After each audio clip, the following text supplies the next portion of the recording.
Pirmoji treniruotė buvo labai sunki. Čia antroji, vakar buvo viena. Jau ant vakar turėjote? Nieko, normaliai laukia treniruotės kaip ir visada, aišku. Pradžioje kažkaip, manau, visiems sunkiau, bet šiaip tai nieko ruošimės.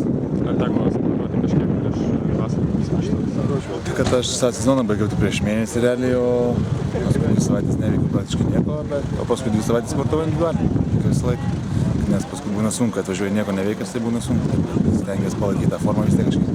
Gal kažkokių naujienų yra dėl tavo ateities? Ne, kol kas naujienų nėra, vakar tik sužinojau, kad esu laisvas, sakykime, kontraktą ir dabar tikiuosi, kad savaitės 2 savaičių bėgyje viskas išsiaiškins. Tų variantų yra, bet nesinori skubėti ir išsirinkti geriausią. Gal turi kažkokius tokius prioritetus, kur pats labiau norėtum rungtyniauti, ar Eurolyga? Čia Eurolyga, bet svarbiausia, kad būtų geros sąlygos, normalus čempionatas ir kad viskas tiktų. Tai, ką gali pasiūlyti. Lietuvos pasirinkimas yra įmanomas? Tai visą laiką yra įmanoma, žinau, kad domisi, kad nori, o kai bus, sakau, pamatysim artimiausiu laiku. Gerai, dėkui.